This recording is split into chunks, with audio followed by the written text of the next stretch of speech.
Hello. I'm going to talk about depression in kids and how the depression can lead to drug use, and then drug abuse. Old days, people were extinguishing their mental pain with alcohol and different plants. Now you can find chemicals. There is a high demand for street drugs, and of course where there is a demand, it's always an opportunity for others to sell and fill that void. I spoke to a friend about kids' depression and anxiety, and I had a bunch of thoughts and ideas, and the friend was interested in what I was about to say. My friend saw some wisdom and some experience, and when compared to other people who are cocky and who have this pride and don't want to get other people feedback, this guy is different. And I will not share personal details, of course, I will never do that, but I'll give you a general ideas when and why a kid stop listening to you. So probably if you listen to my self-talk, or if you watch this video, you found my video because you have that trouble with your kid. Could be your teenager kid, could be your adult kid. It's still your kid. Until you die, you're still a parent. And in a time of need, even the adult kids will come to you. First they will try friends, and what happens, these people, these young adults, when they suffer of depression or they are possessed by some demonic thoughts, they tend to connect with similar peers, and they are looking for some sort of acceptance, compassion, someone who understands their pain. And guess what? Other people are like that, and they cluster, they connect, they gather, they go drinking, partying, doing drugs, prostitution, and activities that alienate or help them with the suffering. It's a temporary help, but anything is better than nothing. Like pills, you take a painkiller and you know that's a temporary help, but you still go for painkillers instead of addressing the root cause. Everyone does that except a handful of people who are using pills for just a temporary solution while they are working on healing their body and mind. Yeah, those are the few ones, the wise ones. But most people, they go for quick fixes because there is an abundance of quick fixes, and they want to move on with their lives, and they want to do what they do to stay alive. And one pill, another pill, one glass of vodka, another one, some drugs, another one. So they go day by day instead of thinking well ahead. And why is that? Because they were not programmed to think far in advance. Why? Because their parents were like that. And why is the parents did not?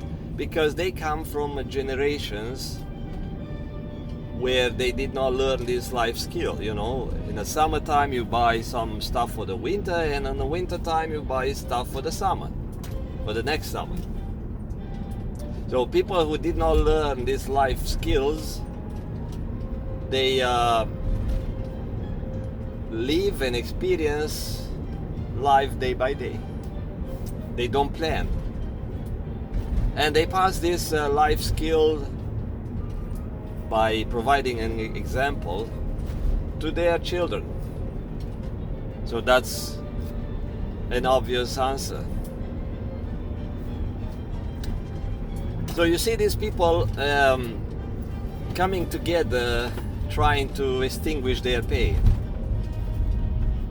And guess what? It's like a blind leading blind. Nobody out of that group of friends is giving a hand to the others to pull them out of their hole. It's like everyone is going to cry their pain, but nobody comes with a solution because nobody knows. It's like I said, blind leading blind. It's like a bunch of divorced women clustering into someone's house, gossiping and crying and blaming their ex-husbands, and maybe inspiring the non-divorced woman what's life, how to do it. It's like, yeah, I can manage without that dick, I can survive, I can make it, the guys are so someone said, one wise person, I think it was not a monk but one of those spiritual people, said there is an epidemic of hate against men, like a woman hating men on the planet. And it's true. Why? Because women tend to cluster, so they are prone to depression more than the guys. Why? Because the guys these days and in the old days, they go out in the nature, go out and they take life and they train themselves to succeed, so to take the hardship and succeed. So that's part of human nature. But lots of women sit around the house. I'm not saying everyone, but lots of them sit around the house and there's not much to do except dealing with the kids. And there's not much success story in the cleaning up the house every day and cooking food for the kids and cleaning up after the kids. Not much success story. So humans and human brain is designed to achieve and grow. But it's not much growth, or it's very slow growth while you are a housewife. And you're saying, yeah, but I still suffer depression, I go to work every day. Yeah, of course, if you do work that you don't like, you don't feel accomplishments because you accomplish for other people and it's not your own accomplishment. And you feel insatisfaction. The only satisfaction you might get when you go to eat or you fuck. That's it. But otherwise, life does not give you that feel of dopamine, which is a hormone that makes you want to repeat an experience that gives you the pleasure. And you end up in depression. Even you go to work, but you satisfy someone else's goals and dreams, not yours. But when you look at women who are working for their own business, working for themselves, achieving stuff, like let's say athletes, performers, singers, those people, they see their success with different type of mindset. So coming back to people getting together in clusters,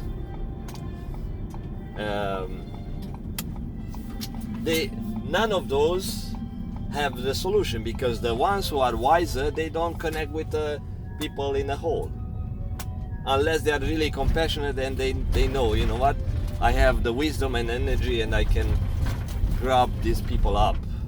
But those who are wise, they look and they see, is this person willing to grab my hand, use my help, or they take me as a fool for my money or for my help, my temporary help, It's like I'm their temporary pill for their mental pain, and next week they will go back to drugs. Right? So they detect and they see that. They say, you know what, yeah, I'm not going to waste my time with these losers. And let me pull aside so I can complete my my train of thoughts here.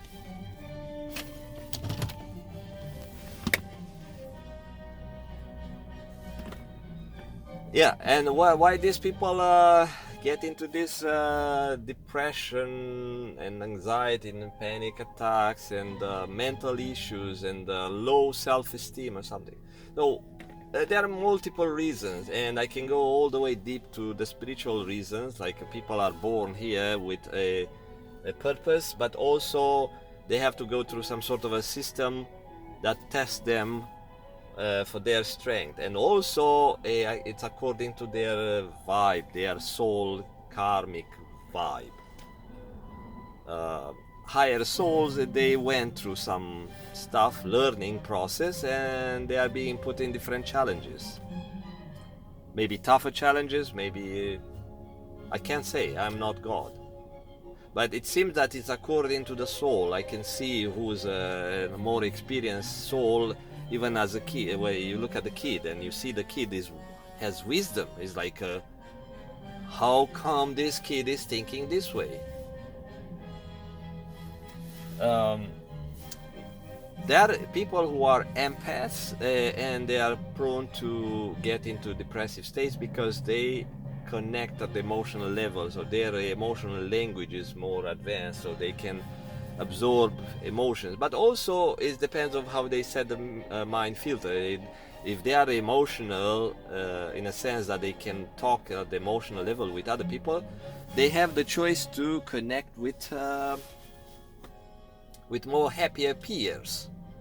And why they choose to connect with sad ones? Why? Because they were programmed as the kids by the parents with an attitude. It's like you program your dog what type of food to eat and how to respond to your food stimuli and how to give you love. You program that dog. Same thing, you program your kid by showing, by acting. So kids are open, like I said in a different video, kids have open ports and they absorb the information, they look around. At some point they look for a role model. When they are old enough, maybe teenager here, they look up for a role model to guide them as a new adult. And if you are not a good role model, if you don't fit their emotional needs, they will look for someone else to copy. And when they are low, in a very low state of need, emotional need, they might go to follow a wrong guidance, a wrong role model. And now with new social media, there is a term, influencer, and those people actually have a huge impact on others who have no God or have no other guidance. So you need to watch out. If you have a kid who is following closely an influencer, what type of influencer is that? Is a spiritual influencer? You need to watch out for that. Where your kid goes, it doesn't mean your kid has to follow your religion. That means you are a control freak. You want your kid to do exactly what you want, not what is good for your kid's soul. Your kid's soul is different than yours, so you should not push your doctrine and your ways of life in your kids. If you do that, you're a control freak, and also you think of yourself. You think of yourself how you feel good in a good company that matches your needs, instead of being oriented towards helping your kid to grow, because that's your role as a parent. You are supposed to guide your kid according to the kid needs. So you need to detect what type of soul is that. Could be a rebellious, could be a leader, could be a follower, could be a great creator, could be a fighter, different type of personalities, but you need to support that. So that kid grows into a better relationship with self instead of not having a proper identity. Like you see these kids these days, they are messed up by the society because they are looking for self and for themselves, like finding who they are. And society and school, yeah, you could be a transgender, you could be a gay person, you could be. So those people are messed up. And also, if you look at the divorced parents or parents who are not having a good conversation, they are splitting arguments or dividing arguments in the couple. The kids lose their identity. Like what means a father? It's an arguing guy, a fighter guy. It's a guy who is weak, is being controlled by my mom. Who's mom? My mom. Is she my role model? So the kids are looking up and are copying this role models, the parents. And if they don't feel fit, they go outside and they look at influencers and stuff. And you see these influencers like they think they are the gods of the other people. They get likes and they grow their greed of feeling good, getting likes, and they push that attitude to get more and more likes, fake likes, doesn't matter. So it's all about themselves. Those are narcissistic people. They are not really influencers. I look up for other influencers who are wise people, and I'm an adult and I can figure out this is it's worth following because I'm learning something new. But when it's about my spiritual growth and something, I don't really pay attention to the online people. Like I said, those are lots of are narcissistic, and they try to grab people focus, even disconnecting people from their church, from their religion. They think, you know what, yeah, come to me, yeah, pay attention to me. So I lived in the communist country where the communist president was trying to disconnect people from church and attend to the political party, the communist political party, every Sunday. So that was a narcissistic leader. I mean, he did great stuff for the country, but if I look at the average behavior, he was a narcissistic and he was trying to make everyone love him. Same thing with this influencer. They lose control of their attitude and they grow, and they see people giving likes, loves and stuff like that, and they feel like, wow, I'm that god. That's a fake god. It's a fake leader. And that's why you see these lost kids, lost teenagers. Why? Because they don't receive love at home, and they look for love somewhere else, and they feel good going online and doing stuff that that influencer or that peer, those people do. Is like, wow, it's addicting to feel good, to get a little bit of pleasure while life at home or at school sucks. And also school is like a chore. Guess what? Kids go to school and like the parents, they look at the parents and they say, okay, my mom goes to work and she doesn't like it, or my dad hates his job, his boss or something, and they copy the behavior and they put this attitude towards school. And no wonder why they don't do well in school, these kids, because they don't love to learn. They don't want to learn anything except some stuff that. So you need to see what's in the kid mind and what's the best tune. Don't force the kid to do what you think is good for the kid, because it is going to be a chore. Now I need to shorten this video. I need to be back to the office. About giving advice and pushing stuff to the kid mind, and at some point you keep saying to the kid, I told you, do this, do that, and the kid zones out, like zoom out. It's zone out. It's like you talk to the kid and he looks through, but he's not listening. Why is that? It's like a sponge. You think you can load that sponge with water, but it cannot take more than, let's say, 60-70%. Depends on the sponge density, how much water that sponge can take, how much material a sponge has, how much cells, how big the cells to hold the water, right? So it depends on the sponge structure. Same thing with the brain. The brain cannot take all the information you push in. It becomes saturated of certain type of information. The kid's brain can become saturated of your voice. It happened to my son. Like I was talking to my son and I thought, okay, I give him some wisdom, I give him some advice, and I'm talking to my son and he's not listening. But he looks at me and he's not listening. And it took me a while to realize what's going on. But I thought I was doing what's best for him.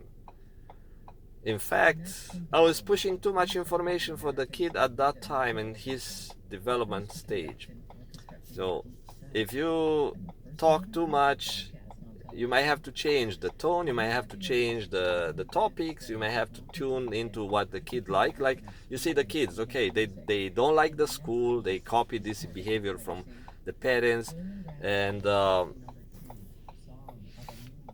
but suddenly you realize, okay, my kid loves to play guitar, he doesn't like to go to the medical school, he just wants to write music, right? Maybe that's for your kid tune. So you need to encourage what's in their mind and their soul, because they keep digging while they are being pushed around by the society and by you as a parent to do what the society thinks, what the political leaders and social leaders think that is good for them. Those are manipulators, I'm telling you. The kid is still searching. The wise kid. The lost kids search that in relieving their pain and suffering. And again, some kids end up doing drugs just because they feel life is a jail. So they at school they are being pushed to do this and that. They are being punished for not doing their homework, right? School is a prison or it's a workplace. And now they get home, they get crap. When they don't do their homework, they get shit from their parents. So with my youngest daughter, I said, okay, you missed class yesterday. Oh yeah, you slipped in. Oh, that's okay. So seriously, oh, you didn't do your homework. That's okay. As long as you do what you love. That's my attitude towards my youngest kid. Now I'm on the other extreme. But the thing is, I trust my daughter. I tell my daughter, you know what? I know you are going to be okay because you are a strong person. And I see that. I'm not saying bullshit to my kid. I know she's a strong person. And giving this confidence to your kid is very important, because now they feel that someone accepts them who they are and understands. So you need to talk to your kid about their emotions, even they are sad. In the past, I used to say, you know what, yeah, you're weak. Yeah, I said that to my son. You're weak. You're supposed to be a fighter or something. But I didn't know the boys have some soft side. So when the parents all days like, yeah, don't cry, don't be a crybaby or something. So like shut down the kid emotions, so the kid cannot express, and the kid is like crying inside, crying, and I cannot express because he knows, you know, if I say something, they treat me like a weak, like a girl or something, right? So you need to understand, even the boys or young adults have emotions and they need to express. So be there on their side before they end up doing drugs, before they extinguish that pain with alcohol and cigarettes and other type of stuff, going partying, hookers and stuff. Yeah, so give them hugs. Show them that even the men, so if you're a guy, show them even the guys have emotions. So it's right, it's okay, it is totally okay for a dad to have emotions. Talk to you later, bye bye.